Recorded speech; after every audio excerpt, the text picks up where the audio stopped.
Hello friends, welcome back to my channel, and today I have an announcement for you for the next book in the Eclectic Book Club. That is a book club that I've been running for a couple months now with the wonderful Shelley Swearingen. I'll have her channel linked down below. Currently we're working our way through the Odyssey, but we wanted to pause and announce what the next selection is so anybody interested has time to round up a copy for themselves. So we're going to be reading this one, The Acts of King Arthur and His Noble Knights by John Steinbeck. This is one as seen on Steve Donahue's channel as a strong recommendation. And I'm excited to dive into it. So I just wanted to open this up by reading the short introduction here. It's a couple pages long. So bear with me. You can stop now if you're not interested in hearing that. But I thought this was really, really interesting.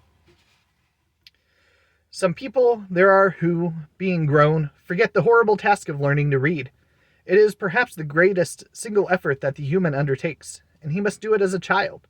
An adult is rarely successful in the undertaking, the reduction of experience to a set of symbols. For 1,000 years these humans have existed, and they have only learned this trick, this magic, in the final 10,000 of the 1,000,000. I do not know how usual my experience is, but I have seen in my children the appalled agony of trying to learn to read. They, at least, have my experience. I remember that words written or printed, were devils, and books, because they gave me pain, were my enemies. Some literature was in the air around me. The Bible I absorbed through my skin. My uncles exuded Shakespeare, and Pilgrim's Progress was mixed with my mother's milk. But these things came to my ears. They were sounds, rhythms, figures. Books were printed demons, the tongs and thumbscrews of outrageous persecution. And then, one day, an aunt gave me a book and fatuitously ignored my resentment. I stared at the black print with hatred, and then, gradually, the pages opened and let me in. The magic happened. The Bible and Shakespeare and Pilgrim's Progress belonged to everyone. But this was mine. It was a cut version of the Caxton Mort d'Arthur of Thomas Malory. I loved the old spelling of the words and the words no longer used. Perhaps a passionate love for the English language opened to me from this one book. I was delighted to find out paradoxes, that cleave means both to stick together and to cut apart, that host means both an enemy and a welcoming friend, that king and gens, people, stem from the same root. For a long time I had a secret language, yclept and hyped, whist and accord meaning peace, and intente meaning purpose, and fiance meaning promise. Moving my lips I pronounced the letter known as thorn, P, like a P, which it resembles instead of like a th.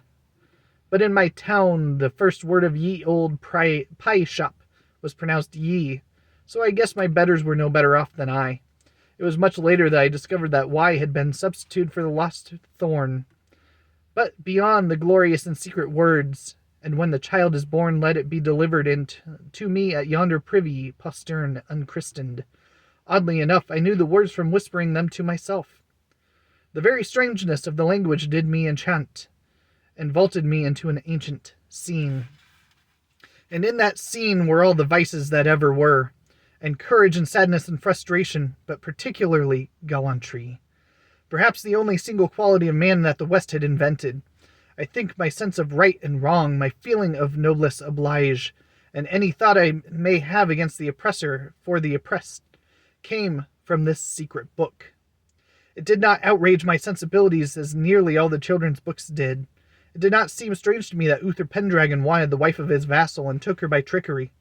I was not frightened to find that there were evil knights, as well as noble ones. In my own town there were men who wore the clothes of virtue, whom I knew to be bad. In pain or sorrow or confusion, I went back to my magic book. Children are violent and cruel and good, and I was all of these, and all of these were in the secret book.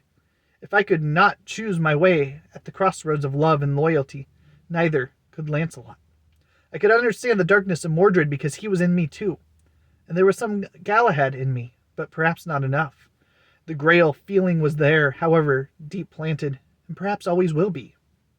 Later, because the spell persisted, I went to the sources, to the Black Book of Carmarthen, to the Mabinogion, and other Welsh tales, from the Red Book of Hergest to De Exito Britanniae by Gildas, to Giraldus Cambrensis, Historia Brittonium, and to many of the French books Mallory speaks of.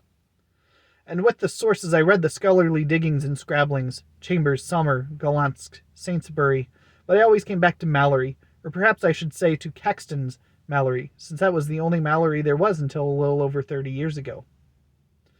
When it was announced that an unknown Mallory manuscript had been discovered in the Fellows' Library of Winchester College, the discovery excited me, but, being no scholar but only an enthusiast, I had neither the opportunity nor the qualification to inspect the find until in 1947, Eugène Vinevier, professor of French language and literature at the University of Manchester, edited his great 3-volume edition of the works of Sir Thomas Malory for the Oxford University, taken from the Winchester manuscript.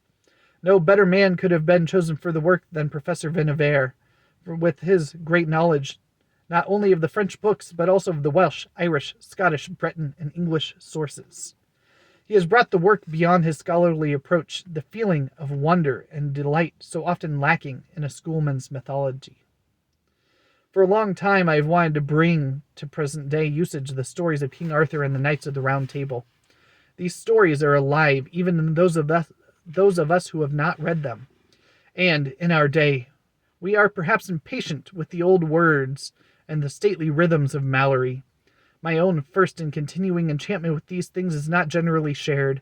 I wanted to set them down in plain present-day speech for my own young sons, and for other sons not so young, to set the stories down in meaning as they were written, leaving out nothing and adding nothing, perhaps to compete with the moving pictures, the comic strip travesties, which are the only available source for those children and others today who are impatient with the difficulties of Malory's spelling and use of archaic words. If I can do this and keep the wonder and the magic, I shall be pleased and gratified. In no sense do I wish to rewrite Malory, or reduce him, or change him, or soften or sentimentalize him. I believe the stories are great enough to survive my tampering, which at best will make the history available to more readers, and at worst can't hurt Malory very much. At long last, I am abandoning the Caxton of my first love for the Winchester, which seems to me more knee-deep in Malory than Caxton was. I am indebted to Professor Eugène Vinevier for his making the Winchester manuscript available. For my own part, I can only ask that my readers include me in the request of Sir Thomas Malory when he says, "And I pray you all that readeth this tale to pray for him that wrote this, that God send him good deliverance, and soon and hastily. Amen." I'm excited to dive into this. I've read a little bit of King Arthur in my time, but I've never read this one. And so just going through the quick table of contents here, we've got Merlin, The Knight with the Two Swords, The Wedding of King Arthur, The Death of Merlin, Morgan Le Fay, Gawain, Owain, and Marhault, and then The Noble Tale of Lancelot of the Lake. It is 351 pages, so it runs through the vast majority, but there's a good chunk at the end. So it looks thicker than it actually is, because there's just a really long appendix, which I'll probably read, but I'm not sure that we'd expect anybody else to read. And I hope you'll join us with Steinbeck in what I'm expecting to be my absolute favorite Steinbeck work that I'll encounter. I did not enjoy Grapes of Wrath when I was younger. I've been lukewarm at best so far on East of Eden, about 3/4 of the way through, and I'm just waiting for it to finally turn that corner for me.